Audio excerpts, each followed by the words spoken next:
Hello my friend, welcome to my channel. Access computer পক্ষ থেকে সকলকে জানাই স্বাগত। কেমন আছে সকলে? আশা করি সকলে ভালো আছেন। আজকে আমি ফটোশপের আরেকটি পর্ব নিয়ে এসেছি। আগের যে পার্টগুলি আমি দেখিয়েছি, আগের পার্টগুলি আমি পার্ট 4 অবধি দেখেছি। পার্ট 4 অবধি আমি ফটোশপের সমস্ত টুলস বার্সের কাজগুলি দেখেছি, কিন্তু পার্ট 4 অবধি আমি সমস্ত টুলস বার্সের কাজ কমপ্লিট করতে পারিনি। তাই আমি আজকে পার্ট 5-এ আপনাদের সমস্ত টুলবারের কাজগুলি আমি কমপ্লিট করার চেষ্টা করব। তো যারা আমার চ্যানেলে নতুন আছেন, প্লিজ চ্যানেলটি সাবস্ক্রাইব করে দিন আর পাশে থাকা বেল আইকনটি প্রেস করে দিন। আমার এই পার্টগুলি দেখলে, ফটোশপের পার্টগুলি দেখলে আপনারা আশা করি ফটোশপে সমস্ত কিছু আপনারা একদম ভালোভাবে শিখতে পারবেন আর একদম প্রফেশনালি কাজগুলি করতে পারবেন। তাই ভিডিওগুলি মন দিয়ে দেখবেন। তো চলুন আমরা শুরু করি। তো আগের পর্বতে আমি আপনাদের স্মোডাগ টুল অবধি দেখিয়েছি। আজকে আমরা চলে আসছি, আমরা ব্রান্ড টুলে চলে আসছি। ব্রান্ড টুল এবং ড্রাগ টুল, স্পঞ্জ টুল, এই টুলসে চলে আসছি। তো আমরা ড্রাগ টুলে চলে আসছি। তো ড্রাগ টুলে আমরা ক্লিক করব। তো প্রথমে আমরা যে কোনো একটা ফটো ওপেন করে নেব। ফাইলে চলে যাব, ফটো ওপেন করে নিচ্ছি। ফটো আমরা যেখানে রেখেছি সেখান থেকে আমরা একটা ফটো চয়েস মতো যে কোনো ফটো আমরা ওপেন করে নিচ্ছি। যে কোনো ফটো আমরা ওপেন করে নিচ্ছি। এই ফটোটি ওপেন করলাম। এখন এখানে আমাদের ডটস টুলের কাজ কি? ডটস টুলের কাজ হচ্ছে, আপনারা মনে করুন যেখানে আমাদের দেখা যাচ্ছে কোথাও ডার্ক আছে, সেখানে আমাদের একটু লাইট করতে হবে। সেই স্থানটা লাইট করার জন্য আমাদের ডটস টুলটি ব্যবহার করতে হয়। তো আমরা সিলেকশন করেও সেটা করতে পারি, কিন্তু সিলেকশন করে যদি আমরা ব্রাইটনেস বাড়াতে যাই, সেক্ষেত্রে কি হবে, সব জায়গাতে ব্রাইটনেস বেড়ে যাবে। সেক্ষেত্রে একই রকম সব জায়গায় আসবে না। তাই আমরা ডটস টুলের সাহায্যে যেখানে শুধুমাত্র ডার্ক আছে সেইখানটাতেই আমরা লাইট করব। তো দেখুন কিভাবে করতে হচ্ছে। আপনারা প্রথমে আগে জুম করে নিতে হবে, আপনাকে জুম করে নিচ্ছি, জুম করে নিলাম। এইখানটাতে ডার্ক আছে, এইখানটাতে ডিপ আছে, এখানটাতেও ডিপ আছে। এই জায়গাগুলোতে যদি আমরা লাইট বাড়াতে চাই তাহলে কি করব, আমরা ডটস টুলে চলে আসব। ডটস টুলে আসার পর আমরা সাইজটা একটু ছোট করে নিচ্ছি, সাইজটা ছোট করে নিলাম। আর পার্সেন্ট আমাদের এখানে পার্সেন্টেজটা আমাদের 50% আছে, আর একটু কমিয়ে দিচ্ছি। এক্সপোজারটা একটু কমিয়ে দিচ্ছি। এবার আমরা সাইজটাও হালকা একটু কমিয়ে দিব। তারপরে যেখানে আমাদের ডিপ আছে সেইখানটাতে এইভাবে আমরা মাউস ক্লিক করে এইভাবে আমরা ক্লিক করে চেপে একটু ঘষে দিব। দেখুন এখানটাতে ডার্ক ছিল, একটু লাইট হয়ে গেল। আবার এখানটাতে ডার্ক আছে, আমরা এখানটাতেও লাইট করব। দেখুন যেখানে ডার্ক আছে সেখানে আমরা এইভাবে কিন্তু লাইট করতে পারছি। এবার আমরা জুমলেস করে দিচ্ছি। জুমলেস করে দেখুন এইখানটাতে আমাদের ডার্ক ছিল, সেটা কিন্তু লাইট হয়ে গেছে। এইভাবে আমরা ডটস টুলটি কিন্তু ব্যবহার করতে পারি। তারপরে চলে আসছি আমরা বার্ন টুল। আচ্ছা, বার্ন টুলের কাজ কি? বার্ন টুলের সাহায্যে আমরা কি করছি, বার্ন টুলের কাজ হচ্ছে, বার্ন মানে কোনো স্থানে যদি একটু ঝলসে যাওয়ার মতো আমরা কালার দিতে চাই, যে ঝলসে যাওয়ার মতো, মানে কালারটা থাকবে আগুনে পোড়ার মতো সেরকম। তো আমরা এইভাবে সেটাকে এইভাবে ঘষে দিব, মানে এটাকে বলা হয় বার্ন টুল। এইভাবে আমরা ঘষে দিব, মানে ঝলসে যাওয়ার মতো এইভাবে আমরা ঘষে দিব। দেখুন এটাকে বলা হয় বার্ন টুল। তো বার্ন টুলের কাজ এইভাবে আমরা দেখুন এটাকে ঝলসে যাওয়ার মতো করে দিতে পারলাম। তো এটাকে বলা হয় বার্ন টুল। আচ্ছা, তারপরে টুলে আসছি আমরা স্পঞ্জ টুল। আচ্ছা, স্পঞ্জ টুলের কাজ হচ্ছে, আমরা স্পঞ্জ টুলের সাহায্যে যে কোনো পিকচারে আমরা যদি কোনো ডট ডট থাকে, আমরা যদি স্পঞ্জ টুল দিয়ে ঘষে দিই তাহলে কি হবে, সেই জায়গাগুলো আমাদের স্মুথ হয়ে যাবে। স্মুথ করার জন্য আমরা স্পঞ্জ টুল ব্যবহার করতে পারি। এবারে চলে আসছি আমরা সিলেক্ট টুল। আচ্ছা, এটা সিলেক্ট টুল আমাদের শুধুমাত্র সিলেকশন করা থাকলে সেটাকে সরানোর জন্য আমরা সিলেক্ট টুল ব্যবহার করে থাকি। তো এরপরে চলে আসছি টেক্সট টুল। আচ্ছা, টেক্সট টুলবারের কাজ কি? টেক্সট টুলবারের কাজ, আমরা যদি কোনো কিছু লিখতে চাই, কোথাও আমাদের লেখার প্রয়োজন থাকে, তখন আমরা টেক্সট টুলবারে ক্লিক করে আমরা লিখতে পারি। তো আমরা লেখার জন্য আমি যে কোনো একটা ফাইল নিয়ে আসি কিংবা যে কোনো ফটো নিয়ে আসি, ওপেন করে নিচ্ছি। আমি যে কোনো একটি ফটো নিয়ে আসছি, এই থিমসটি নিয়ে আসছি। এই থিমসের ওপরে যদি আমরা কোনো কিছু লিখতে চাই এখানটাতে, তাহলে কি করব? আমরা টেক্সট বক্সে ক্লিক করব, আমরা এই টেক্সট টুলে ক্লিক করব। ক্লিক করার পর এখানটাতে আমরা একটা বক্স ক্রিয়েট করব। বক্স টানলাম, টানার পর এখানটাতে আমরা লেখার জন্য আমরা কিবোর্ড থেকে লিখব। এইভাবে আমরা লিখে দিলাম। আমাদের সাইজটা একটু লেখার বড় আছে, এই জন্য এটাকেও আমরা বাড়িয়ে দিব। লেখার সাইজটা আমরা এখান থেকে কমিয়ে দিতে পারি। লেখার সাইজটা কমিয়ে দিলাম। এইবার কালার, এর যে কালার, লেখার ফন্টের যে কালার, সেটা আমাদের চেঞ্জ করার জন্য এটাকে প্রথমে সিলেক্ট করে নিতে হবে। সিলেক্ট করার পর এখান থেকে এই কালারে আমরা ক্লিক করব। ক্লিক করে এখান থেকে কিন্তু আমরা ইচ্ছে খুশি মতো যে কোনো কালার কিন্তু আমরা ব্যবহার করতে পারি, যে কোনো কালার আমরা দিতে পারি। এখান থেকে যে কোনো কালার আমরা নিয়ে নিতে পারি। আর এখানে আছে অ্যালাইন লেফট, সেন্টার, রাইট, আমরা এখান থেকে দিতে পারি। তারপরে ফন্টটা আমরা এখান থেকে চেঞ্জ করতে পারি, সিলেক্ট করে নিতে হবে। সিলেক্ট করার পর আমরা ফন্টে চলে আসব। এখান থেকে প্রচুর ফন্ট আছে, যে কোনো ফন্ট কিন্তু আমরা ব্যবহার করতে পারি। এখান থেকে কিন্তু যে কোনো ফন্ট আমরা ব্যবহার করতে পারি। আমাদের এখন আছে এরিয়াল ফন্টে, আমরা যে কোনো ফন্ট কিন্তু এখান থেকে ব্যবহার করতে পারি। এইভাবে কিন্তু আমরা ফন্টগুলো চেঞ্জ করে নিতে পারি। তারপরে চলে আসছি, এখানে আছে আমাদের রেগুলার, মানে সাধারণ লেখাটা আসবে। ইটালিক করলে আমাদের বাঁকা হবে লেখাটা, আর বোল্ড করলে মোটা হবে। এইভাবে আমরা ফন্ট চেঞ্জ করে নিতে পারছি। এরপরে চলে আসছি, এই লেখাটা যদি আমাদের কোনো ঘোরানোর প্রয়োজন হয়, আমি একটু এটাকে ফন্টটা চেঞ্জ করে নিচ্ছি, এরিয়ালে করে নিচ্ছি, দেখতে ভালো লাগবে, মোটা হবে লেখাটা। তো এবার বোল্ড করে নিচ্ছি, ব্ল্যাক করে দিচ্ছি, আরও বেশি মোটা হবে।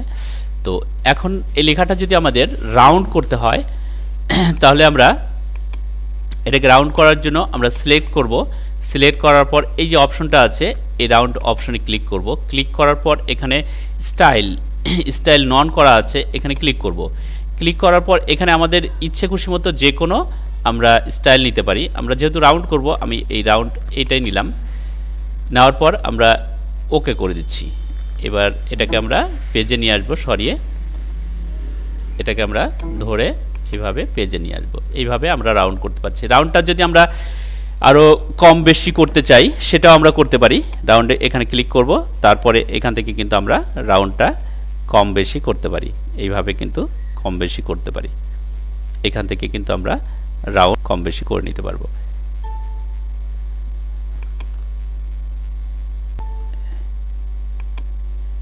এখান থেকে আমরা রাউন্ড কম বেশি করে নিতে পারি। তো এইভাবে আমরা যে কোনো ফন্টকে আমরা যে কোনো ফ্লেক্স, তারপর যে কোনো কার্ডের ক্ষেত্রে আমরা এরকম রাউন্ড ব্যবহার করি। তো এরপরে আমি যখন আপনাদের ফ্লেক্স প্রিন্ট, ফ্লেক্স ডিজাইন কিভাবে করতে হয়, ইনভাইট কার্ড কিভাবে ডিজাইন করতে হয়, সমস্ত দেখাবো। তখন ডিটেলস আপনারা আরও ভালোভাবে বুঝতে পারবেন। যেহেতু এখন আমি আপনাদের প্রত্যেকটা টুলসের কাজগুলো শেখাচ্ছি, তাই আমি সমস্ত ওই যাচ্ছি না, পর্বে যাচ্ছি না। যখন আমি প্রফেশনালি আপনাদের সমস্ত ফ্লেক্স ডিজাইন কিভাবে করতে হয়, আপনার কিভাবে ভিজিটিংয়ে কার্ড ডিজাইন করতে হয়, কিভাবে আপনার ইনভাইট কার্ড ডিজাইন করতে হয় দেখাবো, তখন আপনাদের ডিটেলস সম্পূর্ণ দেখাবো যে কিভাবে আপনারা কার্ড ডিজাইন করবেন। তো যেহেতু আমি টুলবারের কাজ দেখাচ্ছি, এই কারণেই আমি শুধুমাত্র টুলবারসই দেখাচ্ছি। তো তাহলে আমরা যে কোনো লেখাকে রাউন্ড করার যে কোনো লেখার জন্য প্রথমে আমরা টেক্সট বক্সে ক্লিক করব। টেক্সট বক্সে ক্লিক করার পর আমরা টেক্সট বক্স একটা ড্রয়িং করে নেব। ড্রয়িং করার পর আমরা রাউন্ড করার জন্য এখানটাতে চলে আসব। এখানে এসে এখান থেকে আমরা যে কোনো ডিজাইন নিতে পারি, যে কোনো স্টাইল নিয়ে আমরা রাউন্ড করতে পারি। আর এছাড়া আমরা ফন্ট চেঞ্জ করতে পারি, এখান থেকে আমরা বোল্ড ইটালিক করতে পারি এখান থেকে, আর ফন্টের সাইজটা আমরা এখান থেকে কম বেশি করতে পারি। তো এইভাবে আমরা তো আমাদের এই টেক্সট টুলবারগুলি 4টি আমাদের অপশন আছে, যেমন হরাইজন্টাল টাইপ টুল, মানে হরাইজন্টালভাবে হবে। আমরা যেটা প্রথমে লিখলাম আমরা ক্লিক করে তারপরে আমরা টেক্সট বক্স ড্রয়িং করে, আমি এখানে একটি টেক্সট বক্স ড্রয়িং করছি, ক্লিক করে হরাইজন্টাল যেটা আমরা প্রথমেরটা আমরা হরাইজন্টালে করেছিলাম। আমরা টেক্সট বক্স ড্রয়িং, আমি একটি নতুন পেজ নিয়ে নিচ্ছি তাহলে আপনাদের বুঝতে সুবিধা হবে। তো নিউ পেজ একটি ওপেন করে নিচ্ছি, যে কোনো একটা আমরা পিকচার নিয়ে নিচ্ছি, এই পিকচারটি নিয়ে নিচ্ছি,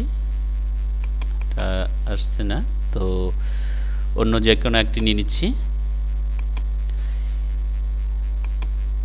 এবার আমরা এর উপরে টেক্সট বক্স ড্রয়িং করব। প্রথমে আমরা এই টেক্সট বক্সে হরাইজন্টাল টেক্সট বক্সে ড্রয়িং করেছিলাম,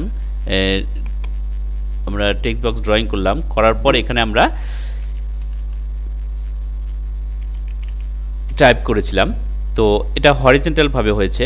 তো আমাদের পরের অপশনটি যেটা আছে ভার্টিক্যাল, তো ভার্টিক্যাল অনুসারে হবে, মানে নিচ থেকে উপর থেকে নিচের দিকে আমাদের টাইপ করতে পারবো এইভাবে।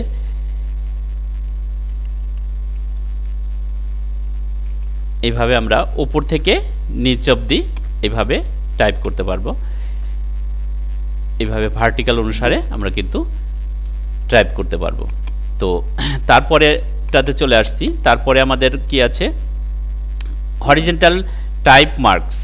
আচ্ছা, হরিজন্টাল টাইপ মার্কসে কি হবে? হরিজন্টাল টাইপ মার্কসে যদি আমরা করি, যদি মনে হয় যে এই সিনারিটাতে এই যে ব্যাকগ্রাউন্ডটি আছে এই ব্যাকগ্রাউন্ডের কালার অনুসারেই আমরা টেক্সট লিখতে চাইছি, তাহলে কি করব? আমরা টেক্সট বক্সে ক্লিক করব। ক্লিক করার পর এইভাবে আমরা একটি টেক্সট বক্স ড্রয়িং করব। তারপরে আমরা এখানে লিখে দিব ACCESS অ্যাক্সেস লিখে দিলাম। এবার আমি কি করব? মুভিং অ্যারোতে ক্লিক করব। মুভিং অ্যারোতে ক্লিক করলেই আমাদের কিন্তু এটা আমাদের সিলেকশন হয়ে গেছে। এখন আমরা কি করব? এটাকে কপি করে নিব। Ctrl+C করে কপি করব, Ctrl+V করে পেস্ট করব। এছাড়াও আমরা ইমেজে গিয়ে ইমেজে গিয়ে কপি করতে পারি, আবার ইমেজে গিয়ে পেস্ট করতে পারি। তো যেহেতু আমরা Ctrl+C করে কপি করে Ctrl+V করে পেস্ট করে দিয়েছি, এখন কিন্তু এটা আমাদের টেক্সট কিন্তু কমপ্লিট হয়ে গেছে লেখা। এখন এটাকে আমরা মুভিং করে সরিয়ে নিব। মুভিং করে সরিয়ে কিন্তু যে কোনো জায়গায় আমরা বসাতে পারি, যে কোনো জায়গায় এইভাবে বসাতে পারি। কিন্তু এটা কিন্তু আমাদের ব্যাকগ্রাউন্ডের যে ডিজাইনটা আছে সেই ডিজাইনটা কাট হয়ে কিন্তু আমাদের এখানটাতে কিন্তু আমাদের টেক্সট রূপে চলে এসছে। এইভাবে কিন্তু আমরা ব্যবহার করতে পারি, আমরা এইভাবে কিন্তু ব্যবহার করতে পারি। আমি আবার দেখাচ্ছি আপনাদেরকে। আমরা এটাতে ক্লিক করব, হরিজন্টাল মার্কস টুলে ক্লিক করব। হরিজন্টাল মার্কস টুলে ক্লিক করার পর এইভাবে আমরা সিলেকশন করব। সিলেকশন করার পর এখানটাতে কিন্তু আমরা লিখে দিব,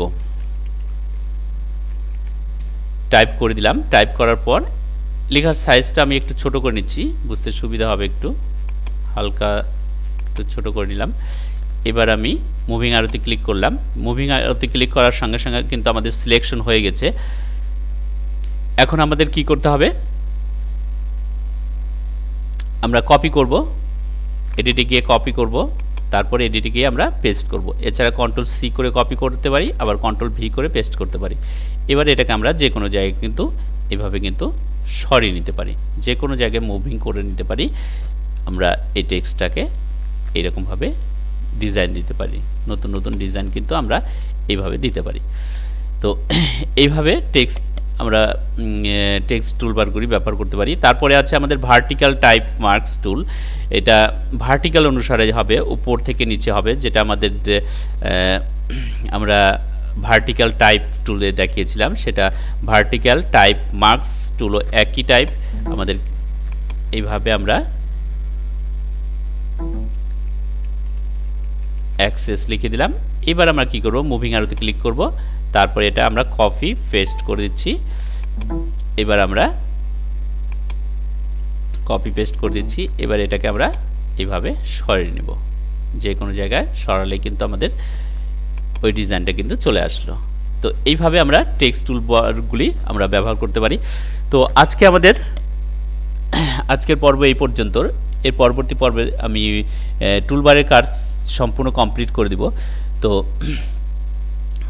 যারা আমার চ্যানেলে নতুন আছেন প্লিজ চ্যানেলটি সাবস্ক্রাইব করে দিন, আর পাশে থাকা বেল আইকনটি প্রেস করে দিন। তাহলে কি হবে, আমি যখনই নতুন নতুন কোনো ভিডিও আপলোড করব সঙ্গে সঙ্গে আপনার কাছে পৌঁছে যাবে। আর আমার ভিডিওগুলি কেমন লাগছে আপনারা অবশ্যই কমেন্ট করে জানাবেন, আর ভালো লাগলে অবশ্যই লাইক করুন। সঙ্গে থাকুন, ভালো থাকবেন সকলে।